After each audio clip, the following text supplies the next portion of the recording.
Good morning, তোমরা সবাই কেমন আছো? আমি তো ভালোই আছি। এখন রান্না করছি, সকাল সকাল রান্না বসিয়ে দিলাম। এদিকে বৃষ্টি হচ্ছে আর আমার শরীরটা একটু খারাপ আছে, তাই এখন সকাল 9টার মতন বাজে। ব্রেকফাস্ট বলতে চা খেয়ে নিয়েছি আর ছেলেকেও খাইয়ে দিয়েছি।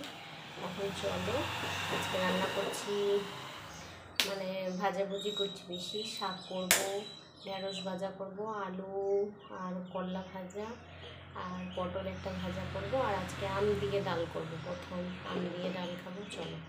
অষ্টমী শুরু হয়ে গেছে, লঙ্কার বাটিটা নিয়েও খেলা করছে। বলছি যে নেই না, লঙ্কা যখন কোনো সময় পড়ে যাবে তো মুখে ঝাল লাগবে, বুঝবে না ও। একে দেখো ঢেঁড়স ভাজা বসিয়ে দিয়েছি, আর এদিকে ডালের জন্য জলটা গরমও হয়ে গেছে। সব সবজি কালকে রাতে কেটে রেখেছিলাম, এই যে আমটা ছুলছিলাম, তাই ভাবছি ভিডিওটা করি। চলো।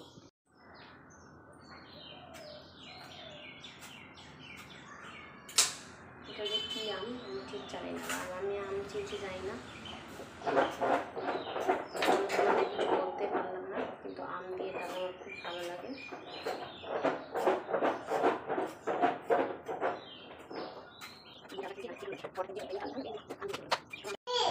এই যে দেখো আমে হয়ে গেছে কয়েন হয়ে গেছে আমে। এটা বের করে দেবো। কত বড় হয়েছে, এখনই ইচ্ছা করছে আমটা খেতে, কিন্তু খাবো না। ভালো করে ধুয়ে পরিষ্কার করে ডালে দেবো।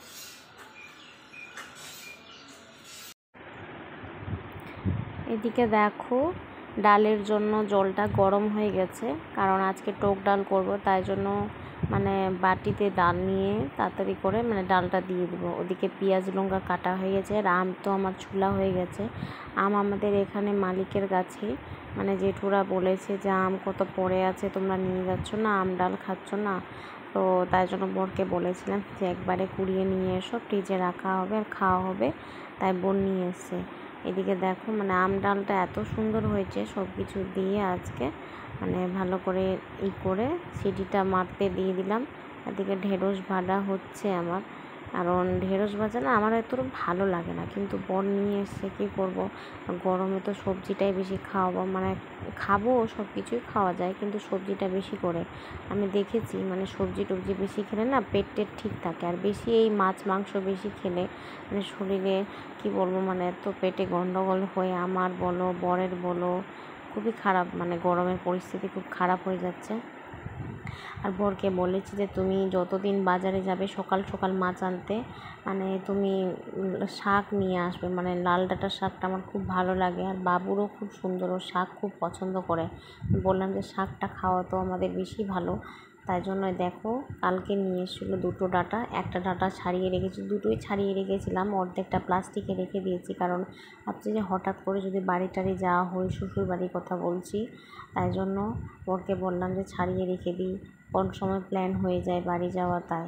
আর এদিকে লঙ্কা দেখো, আমার লঙ্কা কোনো দিনও পচে না, কিন্তু কে জানি এই মানে কই মাস থেকে লঙ্কাগুলো পচে যাচ্ছে, মানে ওটার কাছে পচে গিয়ে সব ফেলতে হচ্ছে, খুব ময়া লাগছে। আমি জানো জিনিস ফেলতে একদমই পছন্দ করি না, আমি কী করবো, ওই লঙ্কাগুলো ফেলতে হলো, তবুও জানো যেটুকু ভালো আছে ওটুকুই কেটে কুটে আমি মানে ভাজাতে দিই, মানে কিন্তু আমি জিনিস ফেলি না।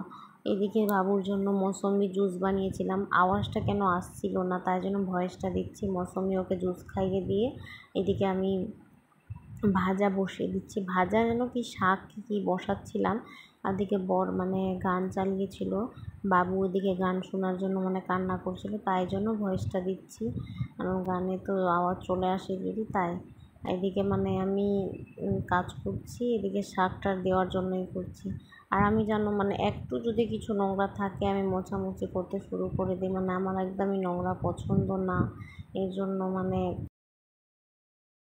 বকা খেয়েছি সবার কাছে, কে জানে মানুষ কেন এত পরিষ্কার পরিচ্ছন্ন থাকতে চায় না, কিন্তু আমি খুব সুন্দর মানে পরিষ্কার পরিচ্ছন্ন থাকলে মনটা শান্তি আসে আমার, এই জন্য। আর দেখো এদিকে পেঁয়াজ লঙ্কা দিয়ে মানে আমি ওটাকে একটু লাল লাল করছি, এদিকে ভাতটাও নাড়া দিয়ে দিলাম, কারণ ভাতের হাঁড়িতে নাড়া না দিলে না ভেতরে যে চালটা ওটা বসে যায়, আর ওপরও যখন ভাত যখন হয়ে আসে তখন ছাড়াতে খুব সমস্যা হয়, তাই জন্য। আর জানো মানে কি বলবো, কিছুদিন থেকে একটুও ভালো লাগছে না, মানে কেমন কেমন হয়ে যাচ্ছি দিন দিন। আর হুট করে কখন কি হয়ে যাবে বুঝতে পারছি না। তাই জন্য কি করবো জানো, আজকে বুঝতে পারছি মানে কাউকে বিপদের সময় কাছে পাওয়াটা মানে কোনোদিনও পাইনি, পাবো না, বুঝতে পারছি। একমাত্র নিজের মা বাবা ছাড়া কেউ এই দুনিয়ায় স্বার্থ ছাড়া মানুষকে খোঁজে, এখন বুঝতে পারছি। আর বড় হাড়ে হাড়ে টের পেয়েছে জানো। আগে না খুবই ভাবতাম, আগে লোকের নিয়ে ভাবতাম ওই কি ভাববে, ওকে এই করছি না, এই কি ভাববে। এখন না কিছুই ভাবি না, মানে আগের মতন ভাবনা চিন্তা এখন আমি মনে হচ্ছে যে না, আমি একাই আছি। আর এই আগে পেছি কেউ নেই আমার বোর ছাড়া, আমার মা বাবা ছাড়া। আগে লোকের কথা ভাবতাম, এখন কথা বলবো না তাহলে কি ভাববে, এখন কি ভাববে, ওর দিয়ে কিছু বললে কি ভাববে, এই সব নিয়ে ভাবনা চিন্তা করতে করতে তখন সময় কেটে যেত। যখন আমার বিয়ে হয়, ছেলে যখন হয়েছিল না, কিন্তু এখন না মানে আগের মতন আর নিজেকে ভাবি না যে ও কথা বলবে না তো কী হচ্ছে। এখন আমি একা চলতে শিখেছি, থাকতে শিখেছি, সব কিছু শিখেছি। এদিকে দেখো কথা বলতে বলতে মানে বরের জন্য ছাতু গুললাম, দুধের হাঁড়িতে একটু দুধ ছিল তাই জন্য হাত দিয়ে গুললাম, তোমরা আবার খারাপ ভেবো না, কারণ হাতটা আমার পরিষ্কার, সবসময় আমি ক্লিন রাখি। তাই বরকে দিতে যাবো, বর যেন কিছু কাজ করছিল, লেখালেখি করছিল।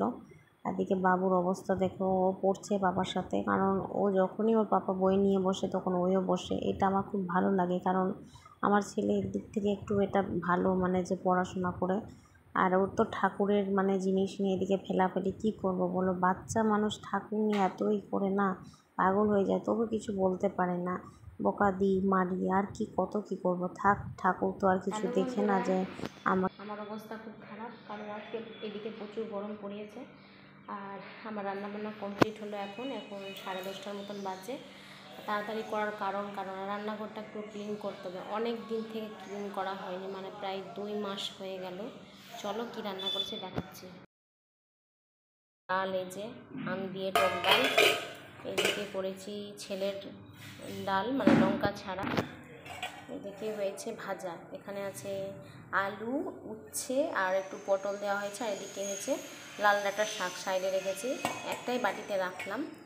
এদিকে ছেলের খাওয়ার আলু সিদ্ধ আর ডিম সেদ্ধ, আর এদিকে হয়েছে পটল আর ঢেঁড়স ভাজা, এটাতে ভাত। চলো অবস্থা এখন এইসব, মানে কিছুটা বাসন মাজা হলো, এখন এই যে প্রেশার কুকার আর কড়াইটা মেজে গ্যাসটা ক্লিন করবো, আর এই সাইডগুলো মানে ভালো করে ক্লিন করতে হবে, অনেক দিন থেকে করা হয়নি। চলো এদিকে আমার বিছানা তোলা কমপ্লিট হলো, আর ছেলে এসেই বলবে স্নান করবো, সব কিছু গুছিয়ে নিয়েছি। চলো বন্ধুরা, আমার ঝাড় দেওয়াও কমপ্লিট হয়ে গেছে, এই যে দেখো। আজকে ঘর বেশি দেরি করবো না বন্ধুরা, কারণ আমাকে পরিষ্কার করতে হবে আজকে, কারণ মানে ছুটি পাওয়া যাচ্ছে না, ছেলেকে নিয়ে সময় হচ্ছে না। আর জন্য পছন্দ করে, কিন্তু আমাকে বেশি কাজ করতেও দেয় না, আমার শরীরটা একটু খারাপ। তাই আর আমার রান্নাঘর মানে নোংরা থাকলে আমার একদমই ভালো লাগে না, রান্না করার ইচ্ছাই করে না। আর কি বলবো, অনেক দিন থেকে পরিষ্কার করা হয়নি, তাই জন্য আজকে ভাবলাম আজকে ভালো করে ক্লিন করবো। পারলে ছেলেকে ঘুম পাড়িয়ে খাইয়ে দাঁড়িয়ে এখনই শুরু করতে হবে, কারণ অনেক বেলা হয়ে গেলে খুবই হবে। দেখো ঘড়ি একদম টাইম দৌড়াচ্ছে, সময় কারোর জন্য বসে থাকছে না। চলো বন্ধুরা, পরে আসছি। এই যে দেখো, সন্ধ্যাবেলা আমরা চা খাচ্ছি, আর বর নিয়ে এসলো সিঙ্গারা, মুড়ি খাচ্ছি আমরা, আর বাবু ওখানে বসে খেলা করছে ঠাকুর নিয়ে, দেখো বর খাচ্ছে, আর এদিকে আমি খাচ্ছি। আমাদের এদিকে আজকে প্রচুর গরম, না বাবু মুখে ফেলে না, এদিকে প্রচুর গরম বন্ধুরা, মানে এত গরম কি বলবো, মানে থাকা যাচ্ছে না গরমটা, আর শরীরটা একদম আঠা আঠা হয়ে আসছে।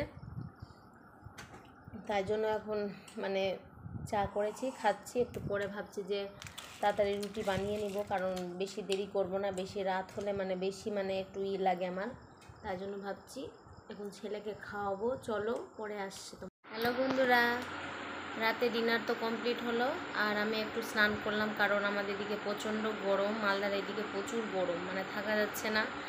আর বাবুকে ঘুম পাড়াবো এখন, আর আমার শরীরটা একটু খারাপ, কারণ আমার পিরিয়ডস হয়েছে, তাই এখন বাবুকে ঘুম পাড়াবো। আর রাতে খাওয়া দাওয়া দুপুরে যা রান্না করেছিলাম সেটাই খাওয়া দাওয়া হলো, শুধু ডিমের অমলেটটা করেছিলাম।